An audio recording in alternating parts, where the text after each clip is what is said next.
मंच पर यूपी सेना के हौसला बढ़ावे आयल बाड़न ऐसन लड़का जे कबहो अंधेरा के जिंदगी में गुजरत रहे, लेकिन सुर संग्राम 2 के मंच पर आके जैसे उनका जिंदगी बदल गई बाबू।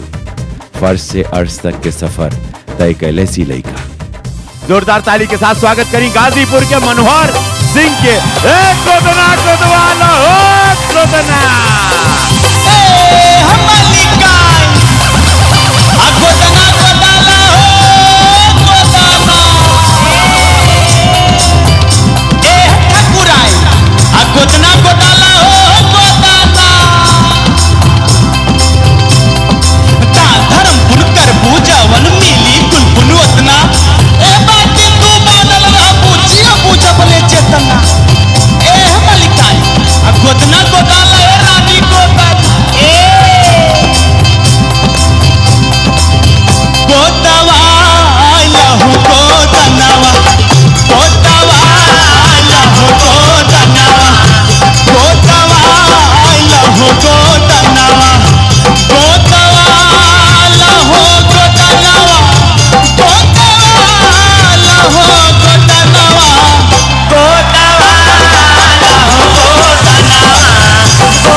कल्पना दीदी गोदना गोदाल हो गोदन आय हाय हाय गोदवा आय गोदना गोदवा हो गोदना गोदवा हो गोदना गोदवा हो गोदना। ए भरत भैया अपना मेहरारू से कहत तक गोदना गोदा लेती हमरा से का कहतड़ी हो। अरे गोदना गोदावाला के महिमा भारी, गोदना गोदावाला के महिमा भारी। नैहरा में मान मिली सुख ससुराल, सैया जी के प्यार मिली जन्म जन्मवा, सैया जी के प्यार मिली जन्म जन्मवा। गोदावाला हो गोदनावा, गोदावाला हो गोदनावा,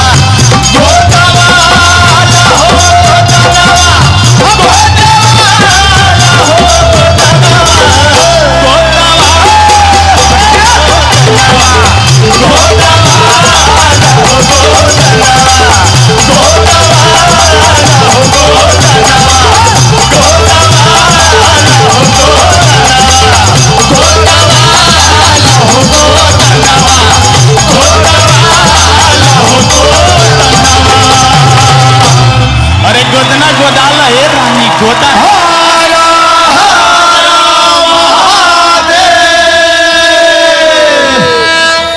थैंक यू। वाह, स्वागत बाटे बाबू, स्वागत बाटे, जय हो। आज हम अपना प्रदेश के हौसला बढ़ावे खातिर आइल बटे जे और वीरेंद्र भारती दीपक भाई ये लोग ऐसन गा रहल बटे ना, हम जानतानी और पूरा ब्रह्मांड पूरा जे विश्व देख रहल बा कार्यक्रम के ना, ये जानता कि घमासान यूपी में बाटे। और हम जानतानी कि जैसे पहला बार मोहन भैया आज प्रतिनिधित्व कर रहल बाने हमारे यूपी के तरफ से, वैसे ही हरदम यूपी पूरा भोजपुरी समाज के प्रतिनिधित्व करी। बहुत बहुत शुभकामनाएं सब तरह खातिर और पूरा भोजपुरिया संसार के बहुत बहुत शुभकामनाएं। जय हो। और हम चाहब उत्तर प्रदेश में जाके बैठा बाबू, बीच बीच में बतियाल कर खुश है। जय जय। अब उतर रहल बाड़न यूपी सेना के एगो ऐसन योद्धा जे जब भी गई ना तब तब सबके जियरा जुड़ा देला। अलग आवाज और गजब के अंदाज के मालिक बाड़नी आज ही लड़ रहल बाड़न अपन जीवन के सबसे बड़ लड़ाई, फाइनलिस्ट बनने का लड़ाई। जोरदार ताली के साथ स्वागत करी ओबरा सोनभद्र के सुर के कोबरा दीपक।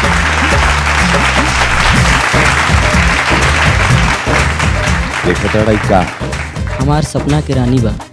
का कहे चाहे रानी की, और सबसे पहले सपना का रहे आपका? भैया हमार सपना जब हम ऑडिशन में की कतार में लाइन में जब खड़ा रहनी, 700-800 पब्लिक में, 700-800 भीड़ में, छोटा सा हम सब हमके चाप देले रहे, हमार सांस एकदम फूल गई रहे। भैया ये स्थिति आ गई कि अब लाइन से अगर बाहर ना हो जाई तो तुरंत परान निकल जाई।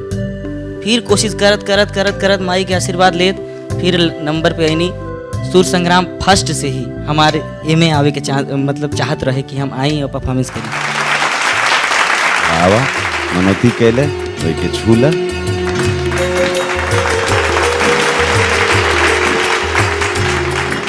का मनोती आज अच्छा से परफॉर्मेंस करी और कोशिश करी कि इस सपना के परी के हम ले जाएं। ऑल द बेस्ट।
हॉल में सिर्फ वही सुर एक सुर गूंज रहा है। बिल्कुल ऐसा लागल जैसे अपन कलेजा निकाल के तू रख दे रस। गर्व बाटे के हम जज हैं सुर संग्राम पे, जौन तरह के आज गाना हम सुन ले हम यह कहब यही तरह होके चाहिए सुर संग्राम के प्री फिनाले। जुग जुग जियो, जुग जुग जियो। धन्यवाद मान लीजिए कल्पना जी। I think you fall in love with some mysterious power.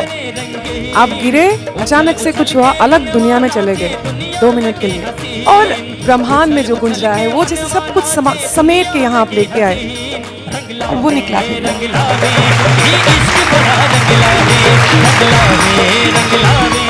भरत भैया आप स्वयं अपने आप में एगो इतिहास बाड़। काहे खड़ा हो गइल, का भइल? काहे खड़ा हुई? जौन बीत गइल उ आई कैसे, जौन झर गइल उ फुलाई कैसे। जे गढ़े गुढ़ी में देह पूछ लेला उ गंगा जी में जाके नहाई कैसे।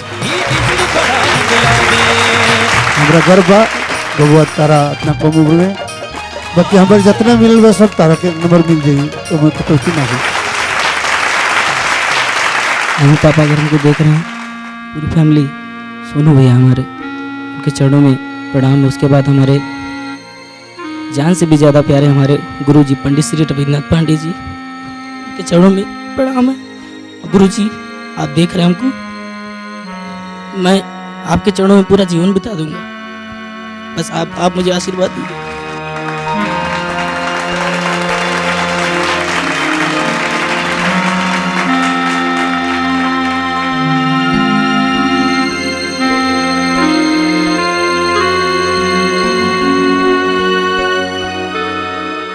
संभालनी दिल के रफ्तार, बस कुछ ही देर में आने वाला बाटे अंतिम फैसला। अब बाकी बा आज के आखिरी योद्धा के परफॉर्मेंस। का हुई अंतिम फैसला, का हुई वो 3 गो नाम और केकर नाम, सब जानल जाओ आखिरी